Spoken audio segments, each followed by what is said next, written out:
Azərbaycana və xalqımıza qarşı xüsusilə ağır cinayətlər törətdiklərinə görə məhkəmə qarşısında cavab verən 15 nəfər Ermənistan vətəndaşına qarşı irəli sürülmüş ittihamlar məhkəmə istintaqında tədqiq olunan sübutlarla təsdiqini tapıb. Açıq keçirilən məhkəmə prosesində çıxış edən Baş prokurorun xüsusi tapşırıqlar üzrə köməkçisi Tuqay Rəhimli dedi ki, Azərbaycana qarşı təcavüzkar müharibənin 1980-ci illərin ikinci yarısından gizli şəkildə Ermənistanda hazırlandığı, planlaşdırıldığı və həyata keçirildiyi məhkəmə istintaqında təsbit edilib. Bunun üçün Ermənistandan əvvəlcə Azərbaycan ərazilərinə silah-sursatlar daşınıb. Ermənistan tərəfindən qanunsuz mütəşəkkil silahlı birləşmələr, müxtəlif qondarma strukturlar, mətbu orqanlar formalaşdırılıb. Ermənistan Azərbaycanın suveren ərazilərini işğal edib və bu işğalı pərdələmək üçün işğal olunan ərazilərdə qondarma rejim yaradıb. Məhkəmə istintaqında tədqiq edilmiş BMT Təhlükəsizlik Şurasının qətnamələri Ermənistanın hərbi təcavüzü nəticəsində Azərbaycanın suveren ərazilərinin işğal edildiyini, bununla da Ermənistanın ölkəmizə qarşı təcavüzkar müharibə apardığını təsdiqləyib. Məhkəmə istintaqında təsdiqlənib ki, təcavüzkar müharibə zamanı və ondan sonrakı dövrlərdə Ermənistan tərəfindən cinayətlərin törədilməsində məqsəd Azərbaycanın suveren ərazilərini işğal altında saxlamaq və qondarma rejimin mövcudluğunu təmin etmək olub. Atəşkəs dəfələrlə pozulmaqla Azərbaycan Silahlı Qüvvələrinin üzvləri, mülki şəxslər, onların əmlakları, mülki təyinatlı dövlət obyektləri, elm, təhsil, tibb müəssisələri, xəstə və yaralıların yerləşdiyi məntəqələr, habelə mühüm strateji əhəmiyyətə malik Bakı-Tbilisi-Ceyhan neft kəməri hücum obyektinə çevrilib.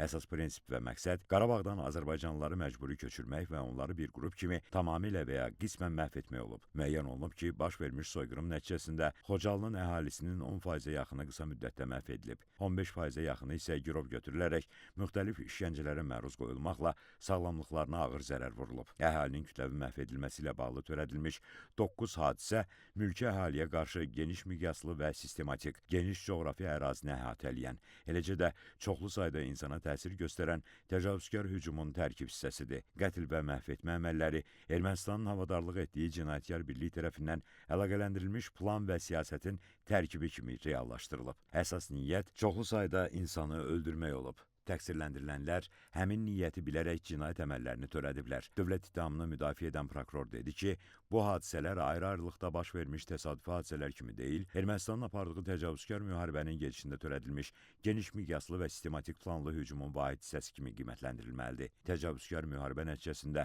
minlərlə azərbaycanlı beynəlxalq hüquq normaları və Azərbaycan qanunları ilə müəyyən edilən əsaslar olmadan qanuni yerləşdikləri ərazilərdən məcburi didərgin salınıb. Bunun məqsədli və planlı həyata keçirildiyi Ermənistanın sabiq prezidentləri Levon Ter-Petrosyanın çıxışı, Serj Sarkisyanın müsahibəsi və təcavüzkar müharibənin acı nəticələri ilə təsdiqlənib.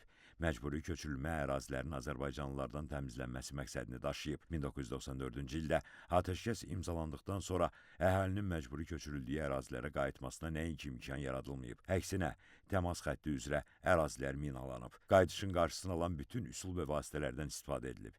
Məhkəmə istintaqında zərər çəkmişlər məhz azərbaycanlı olduqları üçün onlara qarşı sülh və insanlıq əleyhinə cinayətlər törədildiyini bildiriblər. Qeyd edilənlər məhkəmədə tədqiq olunmuş Ermənistanın sabiq prezidentləri Serj Sarkisyanın, Levon Ter-Petrosyanın, Robert Köçəryanın və cinayətkar birliyin üzvlərinin müsahibələri ilə də təsdiqlənib. Azərbaycanlılara qarşı törədilən cinayətlər sistematik və geniş miqyaslı xarakter daşıyıb.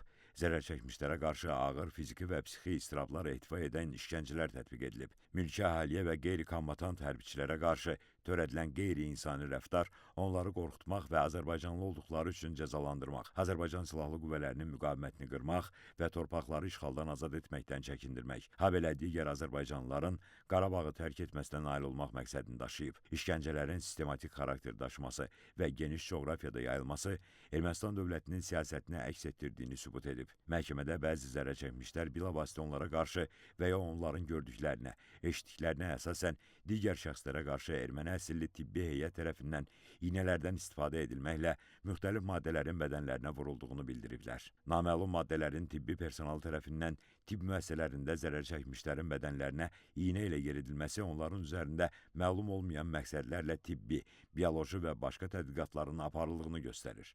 Təcavüzkar müharibə dövründə qrad reaktiv yaylım atəş sistemlərindən, ağır artilleriya qurğuları hesab olunan döyüş toplarından və digər iri çaplı silahlardan, Smerç markalı yaylım atəşli raket sistemindən, Toçka-U, Elbrus əməliyyat taktiki təyinatlı raket komplekslərindən, fosfor tərkibli tüstülü artilleriya mərmilərindən istifadə olunması tədqiq edilmiş materiallar, O cümlədən müvafiq ekspert rəyləri, baxış protokolları və zərər çəkmişlərin ifadələri ilə təsdiqlənib. Azərbaycana qarşı çoxsaylı qadağan olunmuş silahların, müharibə vasitələrinin və üsullarının, xüsusən də fosfor tərkibli tüstülü artilleriya mərmilərindən istifadənin tətbiq edilməsi ölkəmizin də tərəfdar çıxdığı beynəlxalq konvensiyaların tələblərinin pozulmasıdır. Eyni zamanda dağıdılması mülki əhali arasında böyük itkilərə səbəb olan və mülki obyektlərə əhəmiyyətli zərər vura bilən qurğularla hücumların edilməsi beynəlxalq humanitar hüququn ciddi hüquq pozuntusu hesab edilməklə cinayət kimi qiymətləndirilir. Azərbaycanın suveren əraziləri tank və piyada əleyhinə minalarla, eləcə də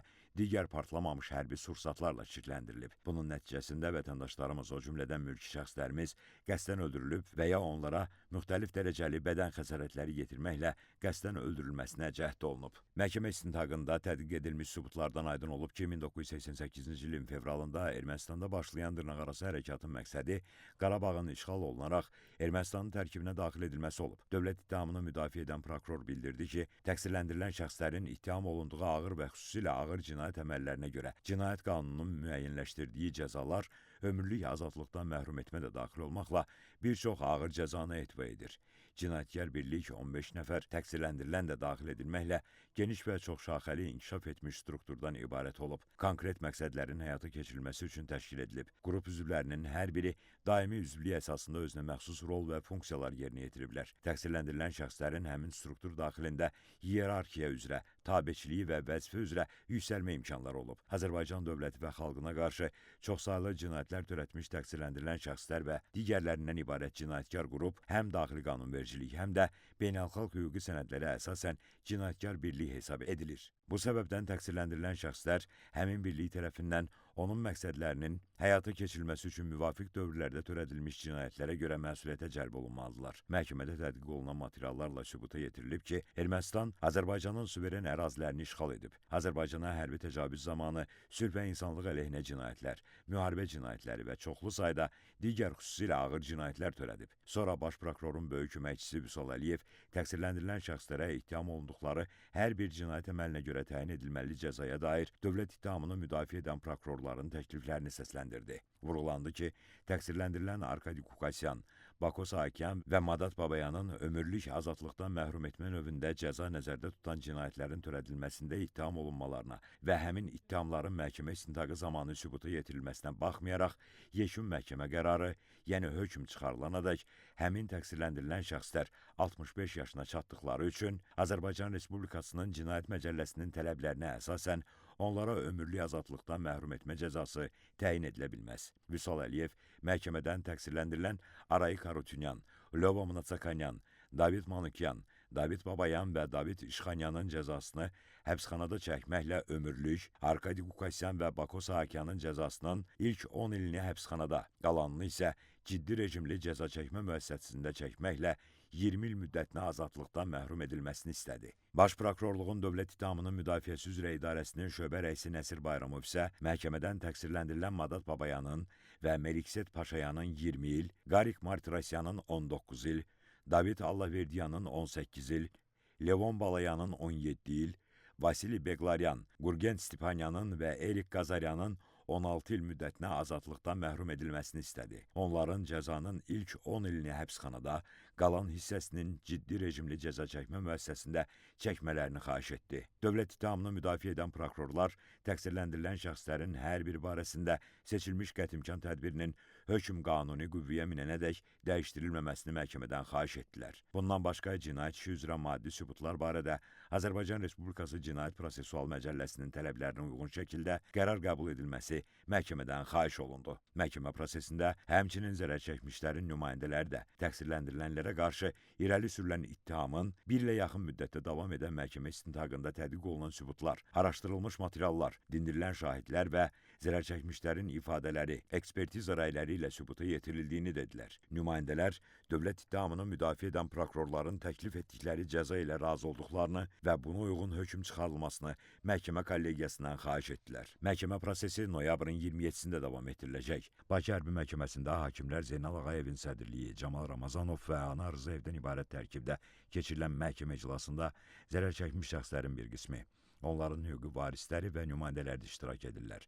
Qeyd edək ki, Ermənistan dövlətinin, onun dövlət qurumlarının vəzifəli şəxslərinin, hərbi qüvvələrinin və qanunsuz silahlı birləşmələrin bilavasitə rəhbərliyi və iştirakı, şifahi yazılı qaydada verdiyi tapşırıq, göstəriş və təlimatları, maddi, texniki, şəxsi heyətlə verdiyi dəstəyi, mərkəzi qaydada idarəçiliyi əsasında, eləcə də ciddi nəzarət altında Azərbaycan ərazisində daxili və beynəlxalq hüquq normalarına zidd şəkildə Azərbaycana hərbi təcavüz etmək məqsədi ilə yaradılmış, həmçinin Robert Köçəryan, Serj Sarkisyan, Vazgen Manukyan, Vazgen Sarkisyan, Samvel Babayan, Vitali Balasanyan, Zori Balayan, Seyran Ohanyan, Arşavir Qaramyan, Monte Melkonyan və digərlərinin rəhbərliyi, bilavasitə və dolayı iştirakları ilə Ermənistan dövləti, o cümlədən sözgedən cinayətkar birlik tərəfindən aparılan təcavüzkar müharibənin gedişində törədilmiş çoxsaylı cinayət faktlarına dair cinayət işi üzrə 15 nəfər erməni əsilli təqsirləndirilən şəxs ittiham edilir.